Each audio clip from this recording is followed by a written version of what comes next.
If there's one side of the music industry I'm probably most curious about, I think it would have to be game music. I mean, I am fascinated by all the creativity and puzzle solving that goes into making usable and workable music for games. And personally, I think it's a field that I'd love to make some inroads into.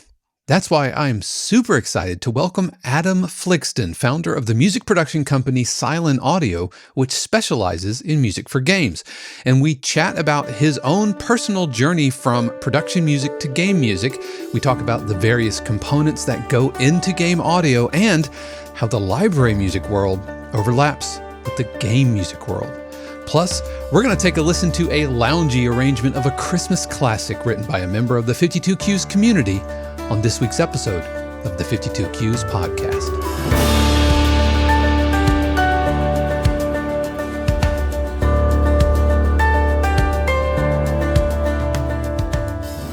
What is happening, everybody? This is Dave Croft, and welcome back to another episode of the 52Qs podcast, a weekly podcast dedicated to all things production and library music, where we talk about industry topics and take deep dives into the different aspects of being a working production music composer. Plus, we feature a cue written by you, a member of the 52Qs community, and this week, we're going to be taking a listen to Jingle Bells, which is a loungy arrangement of the Christmas classic arranged by Croteau, so you definitely want to stick around for that. If this is your first time here, welcome. I'm so glad you found me. However you found me, I know you have a lot of options out there, whether you're watching on YouTube or listening via audio podcast. I just want to thank you for spending part of your day here with me. I also have to give a special word of thanks to the family, friends, and patrons of 52Qs who help keep the podcast, the channel, and everything here going. We are 100% community supported, so if you like what I do here, don't thank me. Thank them. But, if you want to learn more about how you can support 52Qs and also unlock extra perks like live streams, workshops, Zoom feedback sessions, and a ton more, then be sure to click on the links in the description or stick around because we're going to be talking about that a little bit more later in today's episode. Game music is something I have been wanting to get into, and I've had a few false starts. It's just an industry that, I love playing games myself. And the idea of creating music for games seems super rewarding. And I feel like there's a ton of overlap, in how we think about production music and how game music is arranged and implemented. And so when I had the opportunity to welcome Adam Fligsten to the channel, I jumped at it. And this was a relationship that kind of evolved from our time together at the PMC. We just happened to be hanging out, sitting around one of the fire pits one evening, and through some mutual acquaintances, he was there. And man, we must have hung out for 3 or 4 hours. Guys, it was a really long time, and just had a really good time chatting. And I'm just like, we exchanged business cards, and yeah, let's have you on the podcast and talk about all things game music. So without further ado, here is my recent conversation with Adam Fligsten of Silen Audio. I am so happy to be joined by the founder and composer with Silen Audio. This is a gentleman, if you listened to last week's podcast or the podcast a few weeks ago when I talked about building relationships at the Production Music Conference, this was one of the gentlemen that I had the distinct privilege to meet. This is Adam Fligsten of Silen Audio. Adam, how are you doing, my man? I'm doing okay. How are you? Thank you for having me here. Oh man, so glad to have you. And I just wanted to, how we got to know each other was sipping drinks at like 10 or 11 o'clock at night on the back patio, warm LA evening, super chill, around like a fire pit, I think. And just happened to be sitting next to each other. I think some mutual acquaintances kind of had we were all around the fire pit and just hanging out and chatting, and conversation turns into, well, what do you do? And so, it was real. That's how I like to do networking, not the super fast handshake in the elevator kind of thing. Those are always the best moments. Those are when you can really feel sort of who a person is, and you can feel sort of how well you might work together, or just kind of be friends, And to me, all the strongest connections in both a personal and professional way sort of come from environments like that, at least in my history. Yeah, Yeah. absolutely. And like I said in that episode, Taxi has its place and its purpose, and it is so much information. It's like a shot in the arm, but I like that this relationship right here was born out of that type of an environment. So again, thank you so much for making time out of what I'm sure is a very, very busy day for you. And a little bit about Adam. He is a composer, game composer, and is the founder of Silen Audio, which focuses on game music and other audio deliverables, or is it pretty Yeah. much just music? It's mostly music. We've done a fair bit of sound design, and we're actually working on some sound design. I'm not the best sound designer myself, but I've got a good team that's ace. They're pros at that. Gotcha. And we do a bit of trailer audio, trailer music, and we've been doing a lot more music technology. So we've been doing more audio programming recently. So we're making a synthesizer software plugin that should be ready early next year. So that's another project that we have. Oh yeah. Well, Yeah. tell us all about it. We'll talk about it here on the podcast. And one of the man, I have so many questions.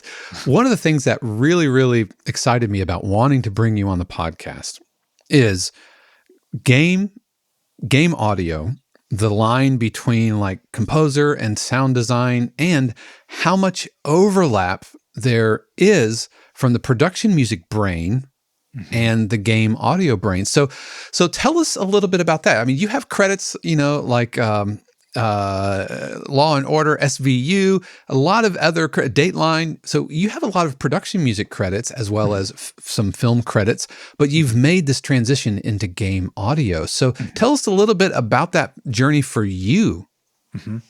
So I've been writing production music, for over a decade, and I kind of got my start as an assistant and an intern with some different composers. One of the big ones was Jeff Rona, who I worked for a while, and he does some video game music, and he had a music library. He still does, called Liquid Cinema.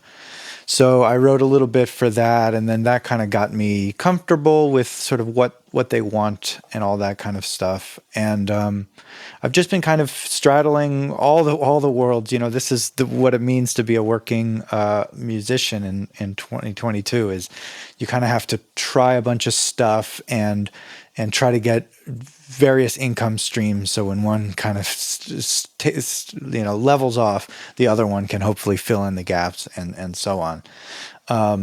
So from a musical perspective, I actually find going from production music to video games might even be a little bit easier than going from production music to movies or TV or something like that, because production music, you don't really have anything to look at. You're using your imagination, and sometimes in video games you are directly scoring against something that is tangibly in front of you. But a lot of the time, it's very, very common that you're just scoring on a picture and maybe a description of what might be happening in the scene. So in that framework, I actually think that they're not too far apart, mentally.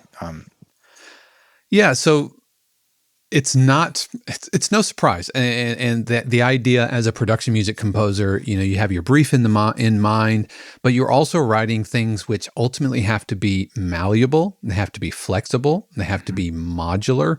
These are things that I think about, as a production music composer when I'm writing in form, very predictable phrases, even loopability. I mean, it's not like super forefront like it is in game audio, but these are all skills that the film composer who is scoring doesn't necessarily have to flex. You don't have to think, is this 4 bars going to loop for an editor? Because if they need an additional 4 bars, they'll just ask for 4 bars.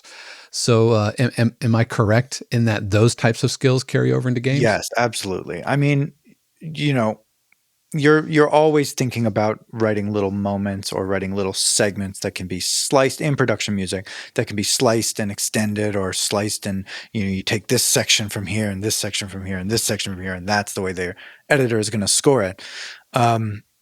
And so in video games it's very much the same way. I would say that one of the main learning sort of one of the main hurdles that you have to get over when you start to get into video games is we usually write what are called states. So it'll be like a low intensity state, and then pretty much you usually want to start and end and almost entirely all the way through at exactly the same level, or give or take, of intensity. So you don't want to get, so in production music, we very often we ramp things up and we get more and more and more intense so that the editor can have different, I mean, states, but different levels of intensity as they cut. In production music, we write the whole thing in one state, and then we write a whole different cue in another state, and so on. In video game music, so that's one slight difference that you have to sort of get over and sort of get comfortable with when you transition. But I do think that they are, they're closely related for sure. In a lot of ways. When you're sitting down to write a piece for game implementation, do you write an entire kind of cue with all of the different states so you can kind of feel how it flows, and then you go to chop it around, or do you create separate individual either session or whatever for each state, or is it a mixture of both? Yeah, it really sort of depends on the game. It depends on the final product, but more often than not, what works for me is I write either one theme, one song that almost feels like a production song, although you can go a little, in production music, we sort of want to keep one idea going, and we don't want to divert too much because we want to give the editor an idea for what's coming. But so I'll write one theme, and maybe I'll have a B section, maybe I'll get small and I'll get big and I'll get energetic and I'll get sort of quiet. And it's almost that version. I mean, I spent a lot of time on that version, but that version might never get actually used in the game, but it's a way of kind of building my core ideas for what this is. And usually I work on like what we call levels or areas or something like that. So it might be a specific zone that the player will exist in for a certain amount of time, and I will write a sort of a small little suite or a small little idea for that area. And then once I'm happy with it, then I'll go and I'll start pulling the ideas and I'll make the states from the ideas that I just wrote. Yeah. Gotcha. So yeah, and that's very similar to the way a film composer would approach a project. They would make a suite of themes, and then when it comes down to actually scoring each moment in the movie, each cue from the movie, they'll extract the theme and then create. No, that's really super helpful. When you are testing these, do you just kind of loop them in your DAW, or do you have to know your way around things like Wise and Fmod and all of that? Because personally, that terrifies me because all of those tools are really overwhelming, and I kind of go all blurry-eyed trying to understand what I'm seeing. Yeah. So I think that I think it's probably good to get a little bit comfortable with either Wise or Fmod. Those are the two biggest audio middleware tools that we use. And there is a learning curve for sure. I'm not going to sugarcoat it, but one thing that helped me when I was early in my career is somebody said, "Oh, well, it's just a big complicated sampler." And if you sort of think of it with that framework, like, oh, all it is you're bringing in pre-rendered audio files. It could be just a single sound, or it could be a whole song.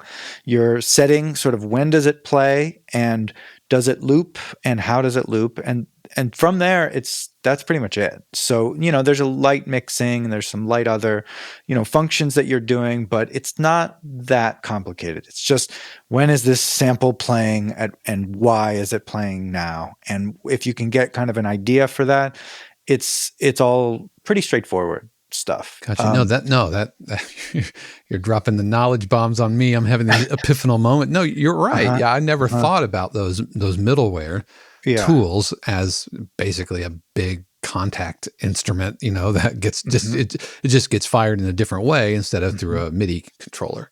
That's right. Through an instance. That's right. So I would, if people are trying to get into video game music, I would recommend you get at least some familiarity with how these tools work, because you're going to be modifying your files to some degree to sort of fit in comfortably with their framework.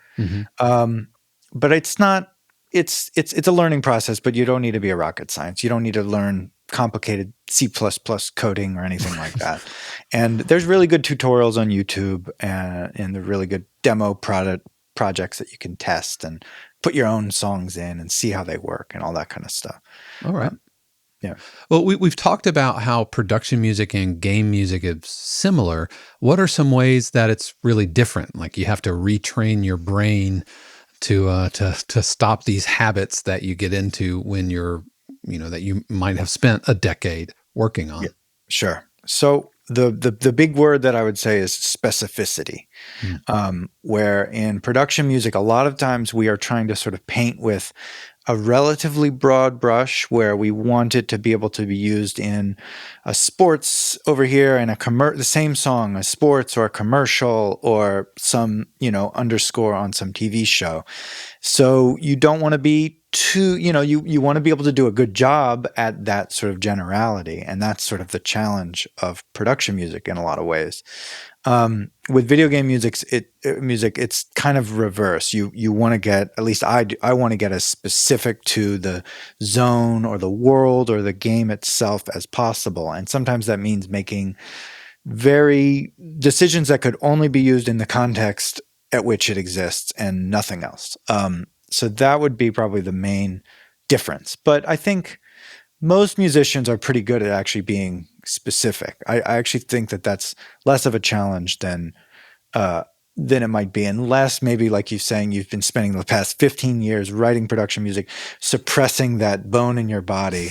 You kind of need to rekindle it a little bit when you get on some of these projects. Yeah. Kind of unlearn some habits which have served you in this industry, but are now kind of getting in your way. I mean, I see that when I teach production music from folks who come from the film music world or from the singer-songwriter world. I tell them, don't bring in a whole new melody in your B section. They're like, you don't? And they just don't, completely just doesn't compute. But yeah, so then we talk about some of the tech things, knowing Fmod and Wise, and what are some of the sound design things that we need to be familiar with, because that is a different muscle. Composing is about themes and harmony and melody and rhythm, whereas sound design is about effects, and you might be creating a whoosh or somebody. I was working with a game developer, and he asked if I could do the music and the sound design, and I said, yeah, sure, sound design, I know my way. And he said, okay, well, this game has a penguin pushing a 2-ton block of ice. I need that effect. And I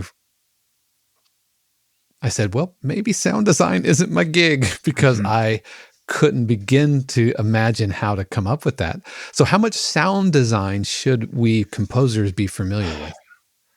It's tough to say. I know some very good composers / sound designers who are maybe almost equally adept at both. And I know a lot of incredible sound designers that started off as musicians, started off as composers, and found themselves as equally excited about just making a penguin block, on the ice as they would write a song. And I would encourage everybody to try it, because you use almost all the exact same creative tools that you do when you're writing a song. You use almost all of the same literal tools. You're writing in a DAW, and you are, automating these envelopes and stuff like that. And some sound designers that I know are just incredibly creatively fulfilled, and they're professionally fulfilled, because there's decent work out there if you are a good sound designer. With that said, if you are a composer, you're a musician, and that's your main thing, and you try a little bit of sound design, and you kind of realize, like, I'm never going to be among the best in the world at this. This is just a kind of a secondary thing. I sort of wouldn't recommend you to advertise yourself as a composer / sound design, because there's no question that sound design is a very specific, it's a very difficult process to get good at. And I've heard a few maybe lesser people that are composers who are advertising themselves as sound designers, and everybody suffers. They suffer, and the game suffers, and so on. So yeah, I think everybody should try it out because you might love it. And if you do love it, there's work out there to do it. But if you find that you don't love it, then you learned what it is, and you can move on. And another thing that I should say is that there's a little bit of competition, friendly competition usually, between composers and sound designers within the audio spectrum of a game. So somebody could write a piece of sound design that has a little bit of tonality to it, or a little bit of key or harmony to it, and then you might write a song, and you've got to find a way of collaborating together so that you're not stepping on each other's toes. So that's another reason why it's good to understand what they do, so that everybody's working well together in the final product. Yeah, and depending on the style of music you're writing, that line is very, very blurred. So if you're writing, kind of horror, ominous type of, tension cues, or a game that has that type of music, I mean, you're going to be delving into that sound palette anyway. So I could imagine where if it gets blurry from the compositional style side pushing into sound design, I can absolutely see how the sound design would push a little bit into. Yeah, it reminds me of a couple of analogies. Like being a singer-songwriter, somebody who can write music and lyrics and sing. I mean, it's a lot of the overlapping skills, mastery of rhythm and melody, composition, but writing the lyrics is a little bit different set of skills. Or if, my wife Shannon is a designer, but so many times she'll take a gig creating a logo for someone, and they'll say, "Hey, can you also, do a website and a database and business cards and, T-shirts and mugs and all of that other kind of stuff." So it is good to hear that not all developers necessarily expect the Swiss Army knife from the one person, other than trying to keep the budget down, especially small indie developers, which is the 2-ton block of ice. That was a small indie developer. But I quickly found out that I did not have that specific skill for that. And if you find yourself in that situation, or if one of your viewers finds themselves, you can just partner with. There's great sound designers out there. You can partner with them and share the credit. Or B, there's also some really good, just like how we have sample libraries that we write music with. There's really good sound design libraries out there, and maybe the perfect block of ice sound already exists, and it costs $40, and it's exactly what you need to get over that individual challenge or whatever. Just to satisfy my curiosity, how would you tackle that sound effect? It's been probably 8 years since, and that's been like the one that got away, and like how would you, like a bowling ball on some salted pavement or something, or what? So the first thing I would look to see what's already available. There's a website called A Sound Effect, and one thing I like about that is it's individual creators. It's not like a big corporate whatever. Right. So it's kind of like Splice, I guess, to some degree, where individual people sort of make their own packs. And I know for a fact that there's some really good ice sliding packs and ice breaking packs and stuff like that on there. So I would see how much those are, and then I would think about just sort of ice, and maybe I would go, see if there's like some industrial ice supply store where I could get some big block of ice and kind of like hit it with a hammer or scrape it or scrape it on a brick or something like that, and see if I could get close. And basically I would just do like spend an hour until it melts, trying every variation of that I could, and then I would bring it into the DAW and slice it up, find the good stuff, find the not good stuff, and then just start processing it the way you would anything in the DAW. Yeah, and it gets us really close to like Foley and that kind of thing as well, which is a whole other specific set of skills. Absolutely. Yeah, absolutely. So what's the bridge? How does somebody go about going from, like myself, or I'm sure we have listeners who are interested. How do you go from production music lane into the slipstream of game music? So like anything in music, it's tough. And I don't want to sugarcoat it. No, absolutely. It's production music. It can be tough to get in the right libraries that really generate a decent income, and similar to that in some video games. It takes tenacity. It takes meeting people. So I think there was just a conference, Game SoundCon, which was maybe about 2 weeks ago. That I presented at, and that's a really good one. Very similar to what you were saying about PMA, where it feels sort of, even though it's kind of big, but it's not gigantic, so it feels like you have chance to have genuine conversations with people. And one thing that you can do if you can't travel, if you're in you can't go to LA once a year. I completely understand that. There might be local game meetups around you. I really, really would recommend. I believe in-person communication is very, very vital, as safely as you can, of course, COVID. And then the other thing that you can do, if you can't travel to LA to go to one of these events, you don't have any local game, whether they're game audio or just generally game maker events or meetups near you. One thing that you can do is there's something called a game jam. And what a game jam is, they happen all over the place all the time.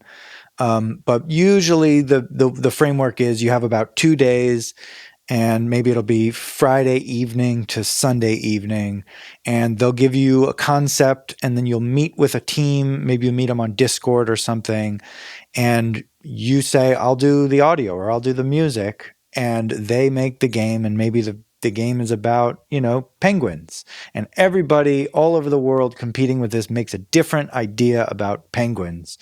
And you become, and it's all free, of course, but you become the audio person or the music person for this little tiny game. And, you might have a sleepless night or a low amount of sleep for those 2 days, but by the end of it, you hopefully have something that is playable, and you hopefully collaborated with other people that are also excited about this stuff. And it's a great way of meeting people and sort of getting out there and getting really practical hands-on experience. So there's tons of game jams. The big one is called Global Game Jam. It happens in the end of January.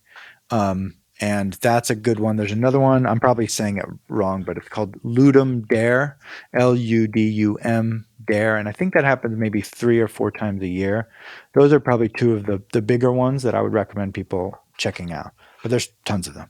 Because it's about creating connection points, Yep. And whether they're in person at a conference, whether they're at a meetup, or during a virtual game jam. And I have gone on to the Game Jam website, and there's so many of them. They're like always happening. We'll have links to those in our website, or in the description, in the show notes, and everything that you can check out.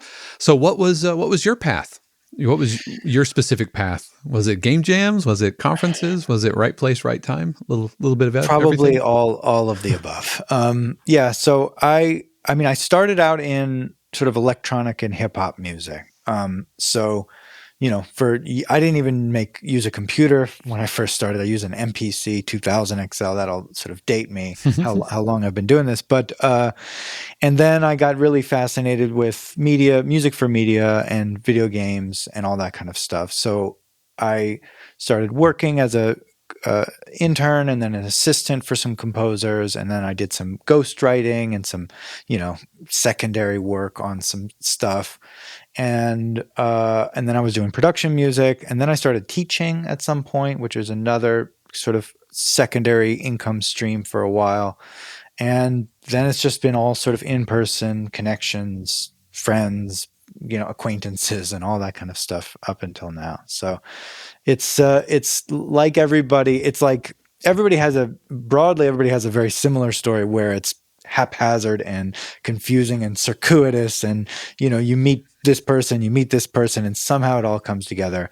But also, I think everybody has a very specific journey that no 2 paths are the same. Yeah, there's not the one way to go be a game composer, just like there's not one way to be a chart-topping songwriter. I mean, everybody takes their different paths that are, I have found, tailored to their own personal experiences, skills, and journey, And so For sure. So Yeah, at one what of the point? things, Sorry, go ahead. sorry to interrupt you, but one of the things that I learned maybe too late is, you know, I get hired to do a lot of synthesizer music, and I love synthesizers and stuff. I didn't set out to get good at that, and I love orchestral music. I love writing piano music. A whole bunch of stuff, but for whatever reason, people kept coming to me for this, and then I was like, okay, yeah, I like doing that, so I kept doing it. So it was almost like they saw what I was particularly good at before I even knew it in myself. And I think they were right. Like I do think I'm good at it, but I wouldn't have even guessed it if you had asked Wow. me what I specialized in, 10 years ago or something. Yeah. Wow. So at what point did Silen Audio come into the picture? So on paper, we've sort of existed as me and then a few other people that have been helping me. But officially, it's about a year and a half ago. So 2021, that was when we started to expand a little bit more. That's when we started to work on some larger projects in terms of both production music, but also some video game audio work.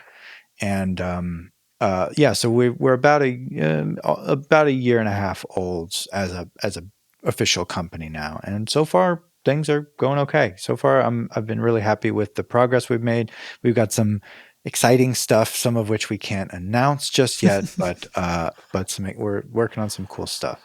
Yeah, are you? And do you have a team of composers that work with you, or do you send out briefs and have a roster, or is it all hand-picked, hand-curated, group that you're working with? So for composition, I've got it's pretty hand curated. So it's people that I've met, people that I know can do the job. And especially for some of the production music that we've been putting together, we've been doing a lot recently. So we send out briefs. We get an idea for what the album is going to sound like. We send it out. We sort of get an idea. We hope that the person we're sending it to understands the assignment and can really, really hit it out of the park. And then we give them, a certain amount of time, maybe a month or so to go through it all and then a little bit of back and forth as we massage the track. And yeah, that's pretty much how it works. It's very highly technical, the work that we are doing, and especially from an audio perspective. And even some people who are really incredible composers find themselves reaching a point where they are struggling with some of the specifics that I'm not inventing, the the clients that we're working with are inventing, but really file formats and how they are named and how they're structured and the stems and all that kind of stuff.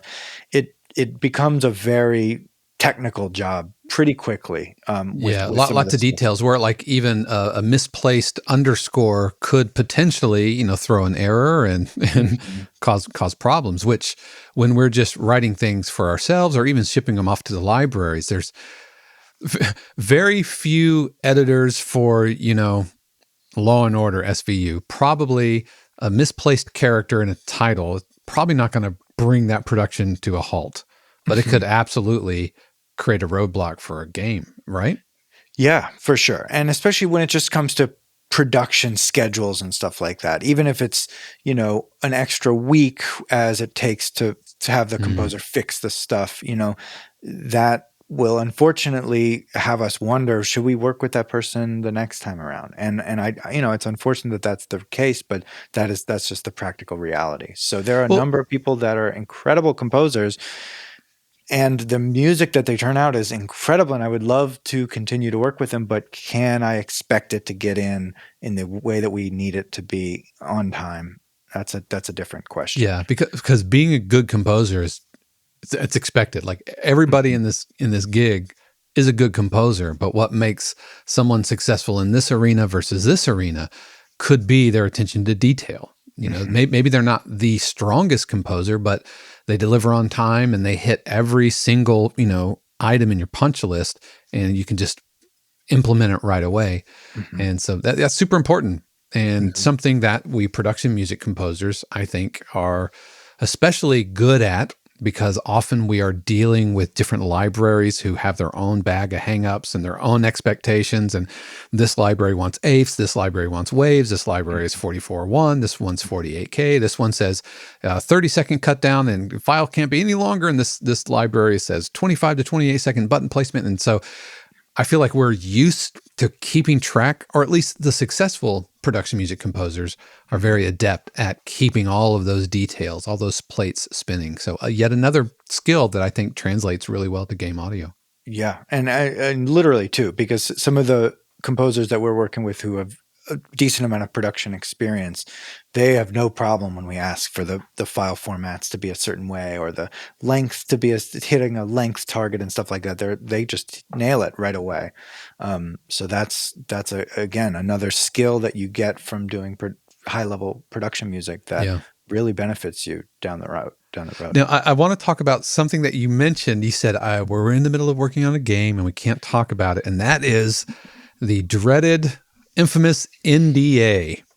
I mean, NDAs tend to be really super prevalent in the game world, much more than the library world. Yes. Is that accurate? Yeah, I think so, because I don't really know. I mean, I guess there's a combination of reasons, but there's big, scary money lawyer people involved on somewhere, and they want to keep everything quiet until the right moment, and then they want to release the information as it should be released. And unfortunately, I've had some friends that have sort of tweeted out a few things, or they've mentioned even in a comment on a message board, and then it gets picked up on some website like so-and-so, the composer on this game, it said this about the next game. And it's like, that's what they're trying to avoid at all costs. It's like when, what was it? Grand Theft Auto, was it 6? That got leaked? Oh, and, yes, and that was exactly. a couple months ago, but that was huge. I mean, that made like front page, like Kotaku and everything else. Yeah. And you never want to be that person. No, that's career ending right there. That's right. Yeah. And I guess there's just like composers working for games work a lot more closely with the team, the production team, than production music composers. We write our cue, we ship it off, and we might not know it ever gets used until the cue sheet shows up. And so we're not even privy to what is going to make air, let alone, spilling the beans on, hey, we have a cue showing up on this week's episode of The Bachelor, it's in Australia. And maybe that was a spoiler, but we never knew because we're not privy to that. Yeah, for sure. Yeah. Yeah. So, you just need to be careful, I would say, publicly, what you say and what you sign. But in general, it's not scary as much as you just sort of mentally keep track what has been announced and what hasn't been announced, and you kind of follow behind. If they've said something publicly, then I can talk about it. But if they haven't yet, I'll hold off. Yeah, and before we started recording, you were kind of, even just privately between me and you were kind of dancing the NDA line, even though, again, we weren't recording, and so I respect that. So that's I recognize and respect the position you're in. It's not just Marvel movies that have to not spoil things. It's all the way down the line, all throughout the media industry. One of the last things I want to talk about here is, because you have the fortune of being both in the production music world and the game world, is pay and royalties. Now, in the production music world, we get so much on the back end. I mean, that's where we get the bulk of our income comes from royalties, from placements. We might get a little upfront, but royalties are really the real currency in what we're doing and why we're doing this. But is it still the case that there's not back-end royalties much for games and it's all upfront and it's buyouts? Is that still the case? Pretty much, especially the higher up the ladder you go.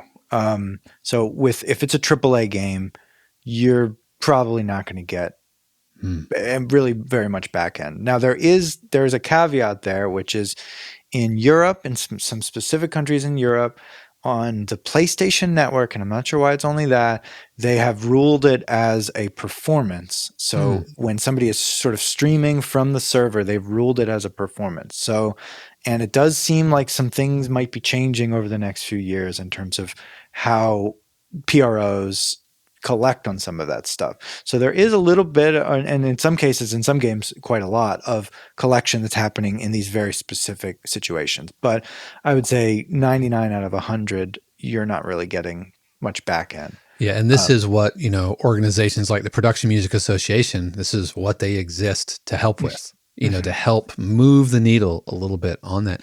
Now, why do you think that is? Is it because it's just not the way we've always done it, so we don't have to bother with it? Is it the used game market? Is it the industry just isn't equipped to track?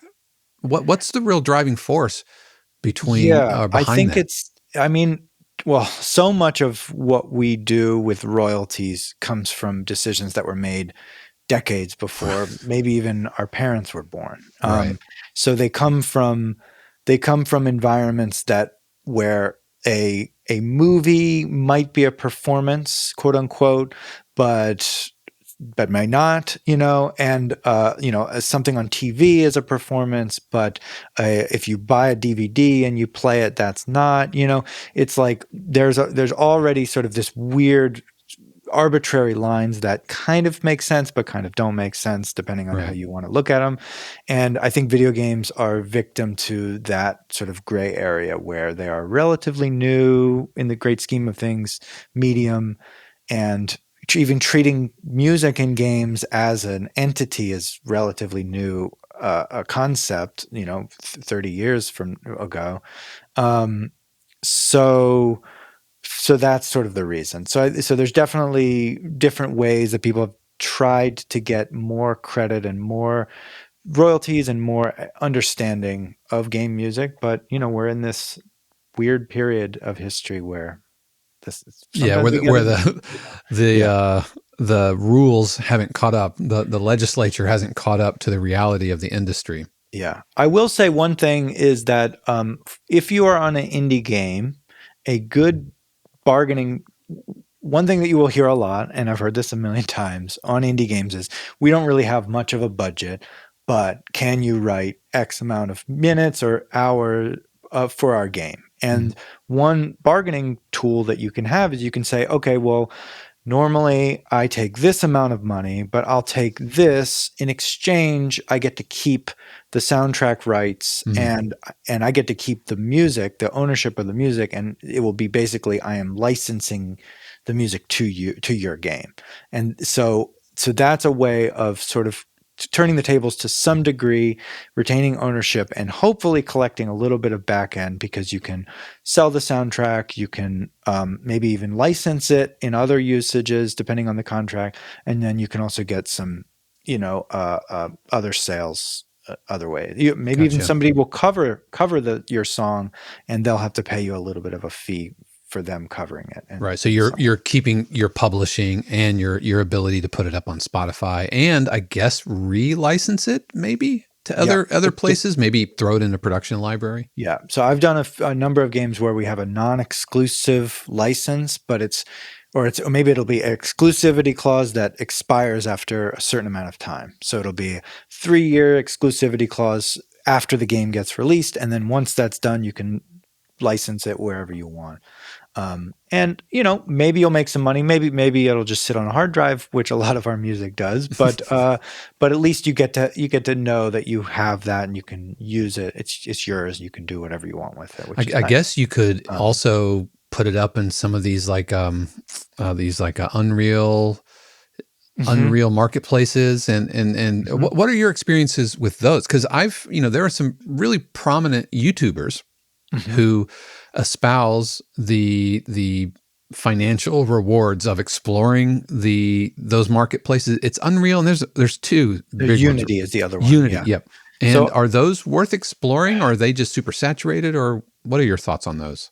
I have a pack that I put up a long time ago, and I don't even know if I haven't updated it, so it's probably not even current with the current versions. But I did okay on that pack, and I've heard of some people doing all right, but sort of similar to releasing something on Spotify or I don't know, DistroKid or whatever, you will get some sales potentially.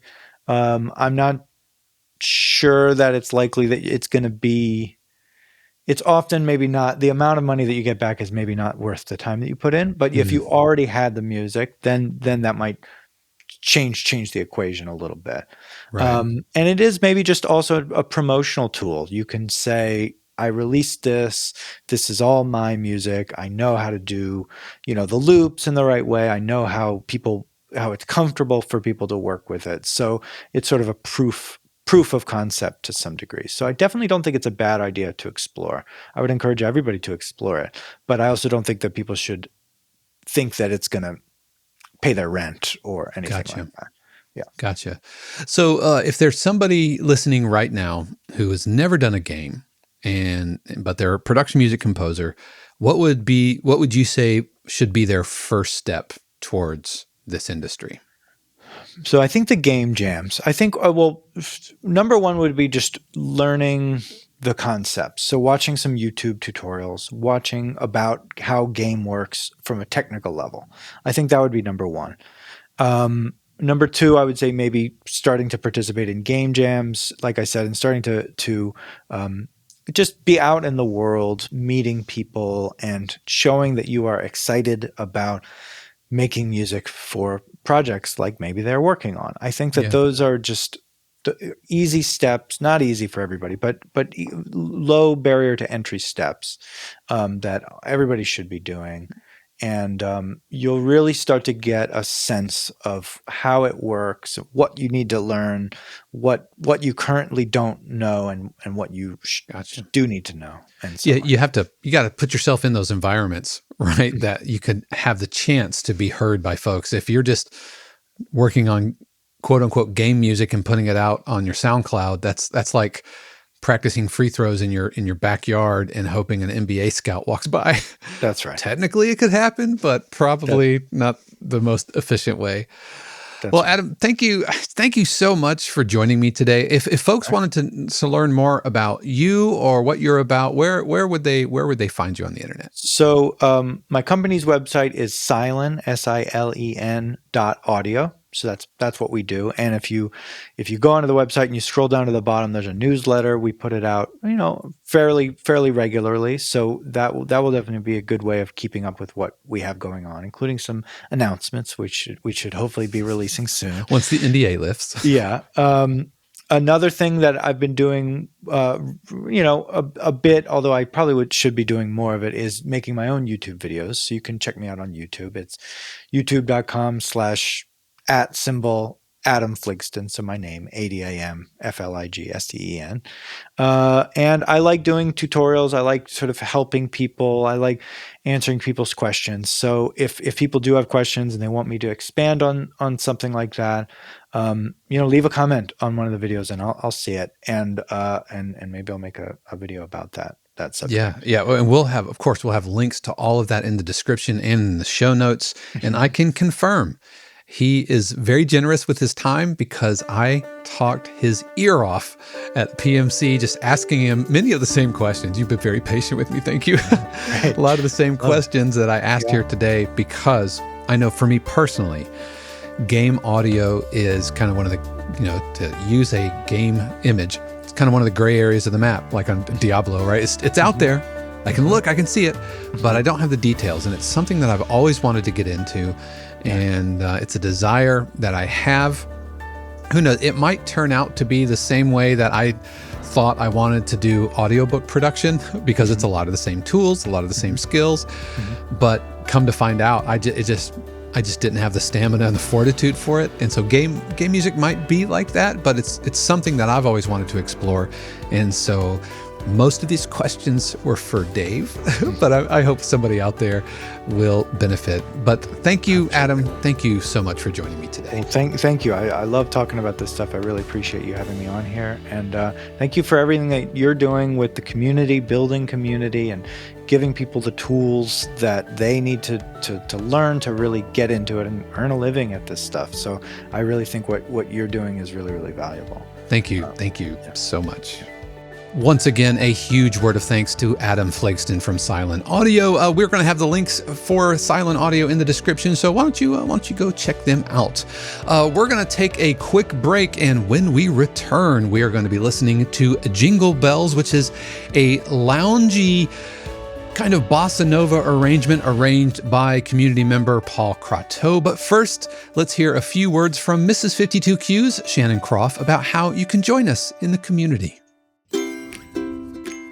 Hey y'all, I'm Shannon Croft, and I want to tell you that the 52Qs podcast is made possible by viewers and listeners just like you, composers and producers who are looking for a better way to connect and collaborate. You see, 52Qs isn't just another website selling static, pre-recorded videos to a mass audience. It's a fun, vibrant, and positive community that comes together online for sharing cues, getting feedback, and discussing what's up in the production music industry. You'll find both personalized feedback and live interaction, which are the best and fastest ways to grow your skills and earn more placements. The best part is that the 52Qs community is absolutely free. And when you're ready to take your career to the next level, we offer friends and family subscriptions, which unlock weekly live streams, live interactive group feedback sessions, monthly interactive workshops, and more. Head over to 52qs.com and sign up today. And while you're there, check out our personalized feedback videos, private lessons, and of course, merch. I can't wait to see you at 52qs.com.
All right, that was Jingle Bells by Paul Croteau. Thank you so much for sending this along.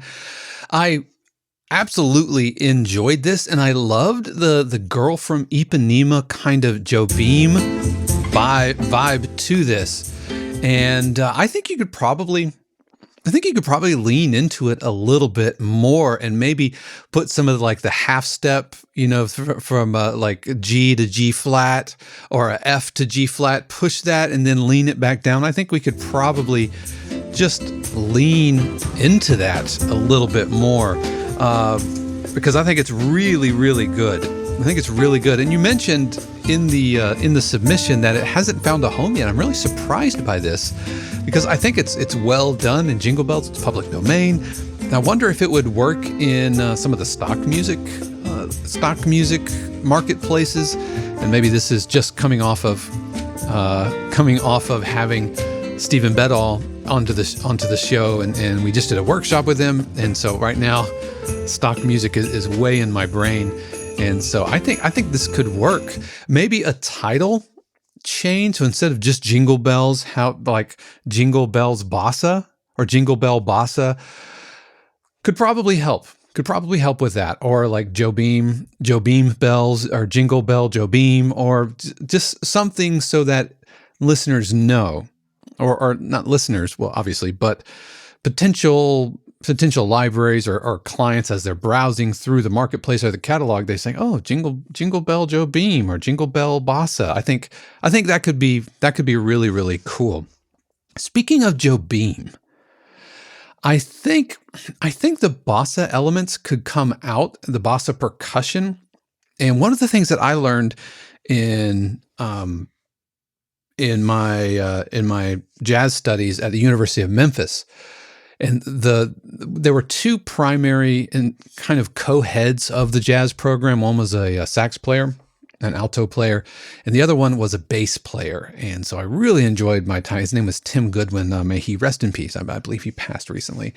But as a bass player, he told me something that has not left me.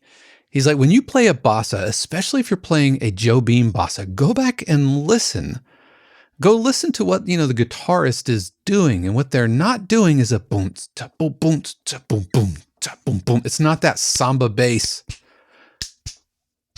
Instead, when you want that super, for lack of a better term, super kind of sexy Joe Beam vibe, go for half notes on the bass and on the kick.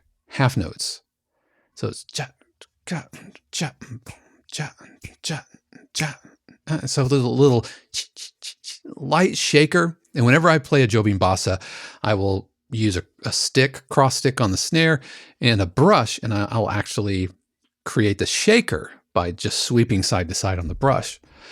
And it's so much more subdued, and the energy of a half note kick pattern, a half note bass, and the bass can go boom, boom, boom, boom, boom. But as drummers, I know, I was taught, or I learned the bossa nova is this, and it's a samba kick, and it's just too much. And I wonder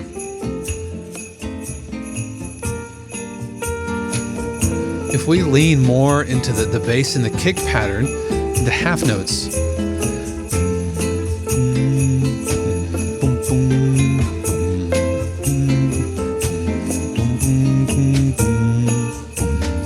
And that could work. That could work. But I think that the cross stick could come out a little bit more. The EQing between the sleigh bells and the clave, I think we're right on top of each other.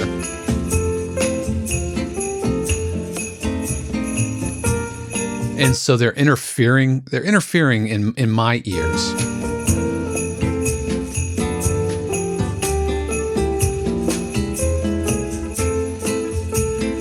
Right. And I like the choice of the 2-3 clave instead of the 3-2 clave. I think that works. I think it lines up the line of the jingle bells. I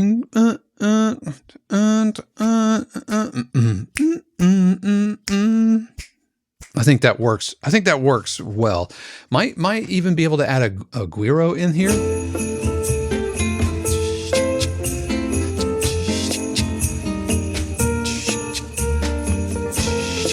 Don't overdo it. Man, a little guiro goes a long way.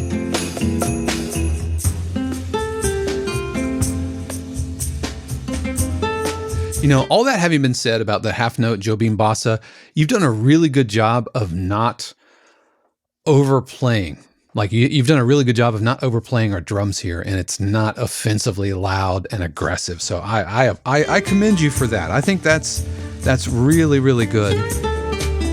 Like the guitar stuff here.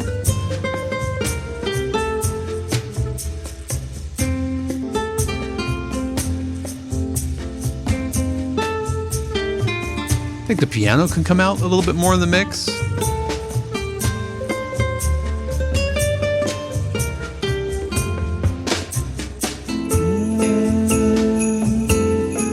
works. I